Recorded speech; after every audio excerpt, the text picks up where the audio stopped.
Hello there to all the amazing people watching this video in my channel. In this video I will share with you guys my opinion on why Amazon's Lord of the Rings, The Rings of Power is actually good. It's good. It's good. It's good. So, without any further delay, are you ready? Let's get started. For which I am here to humbly ask forgiveness.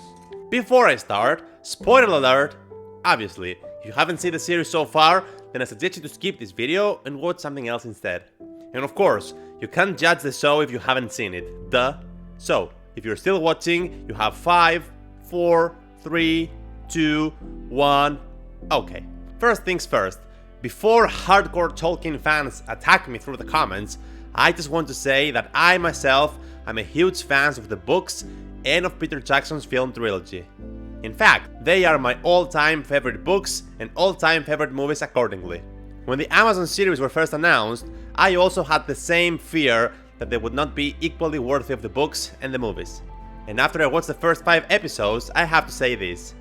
They are not. Yes, let's get this out of the way. Amazon series are nowhere close to be as good as Peter Jackson's films or as Tolkien's books. But that doesn't necessarily mean that the series is bad. One thing that has been a really unfair stepping point against the series is that people constantly compare the series to the film trilogy. As I explained in a previous video, Peter Jackson's Lord of the Rings trilogy is a masterpiece, and it won't be repeated. The films were technically flawless. So, when you put anything against them for comparison, they are almost impossible to be beaten. Expecting Amazon series to be as good as the Lord of the Rings films is not fair.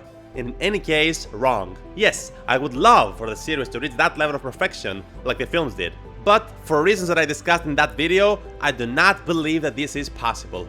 So, if you like, let's just agree that the films were much better than the series, and that is fine. Moving on.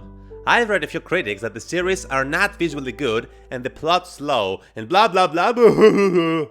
No, I disagree. It is not. The cinematography, visuals and music score are absolutely amazing. The use of practical effects, the makeup and the costumes are also very good. Yes, there might be a few cases of dodgy CGI, like the episode with the work, but still, that's a minor and very fixable mistake. Now, the plot. People complain that the plot is not truthful to Tolkien's writings and its pacing is not good. In terms of pacing, I somewhat agree. The pacing in the first 2 or maybe 3 episodes was not good. I admit. However, it has been massively improved on episode 4 and episode 5, and I strongly believe that from now on, it's only gonna get better. The first episodes always carry the burden of introducing the world and the characters to the audience. That is a very challenging task, especially when we're talking about the big world of Middle-earth and the numerous characters too. So it only makes sense if the pacing seemed a bit off in the beginning. The plot, on the other side, is actually very good. I don't get why people complain.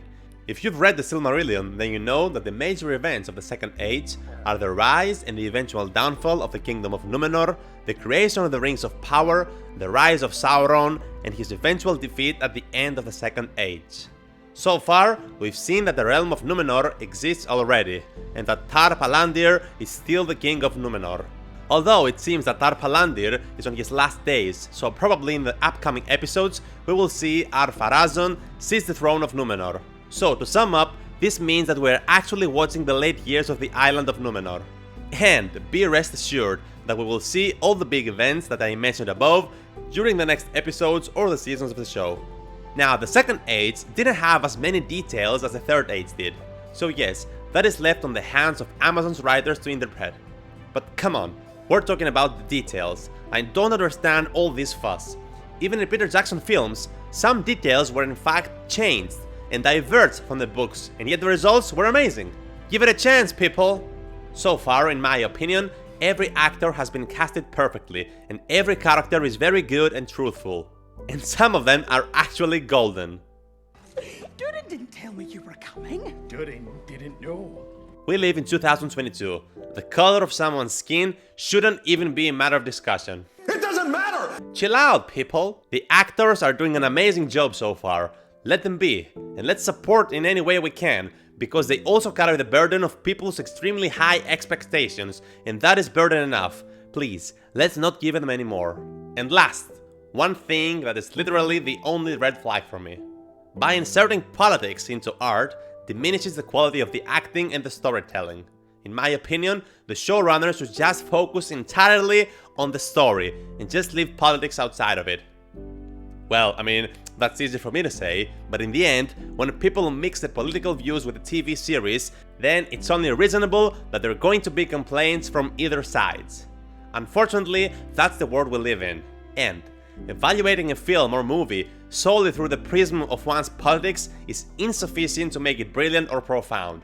So my point here is, let's just focus on the story, the characters and the world, and not on the politics.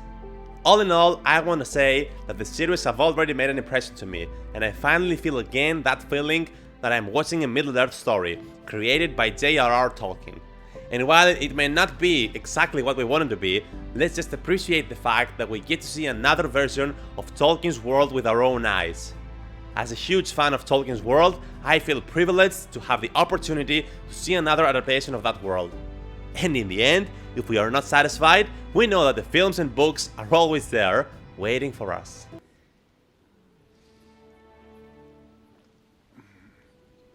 And that's it. This will be my breakdown of Amazon's Rings of Power and my opinion on why Rings of Power is actually good, and that the series deserves all our support and a chance to show to the world what they can do. What are your thoughts on the Rings of Power? Let me know in the comments down below.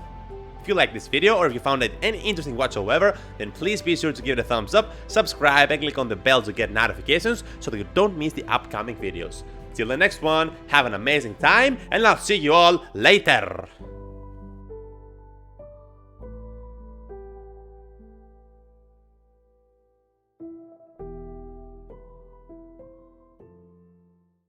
It is a beautiful tradition.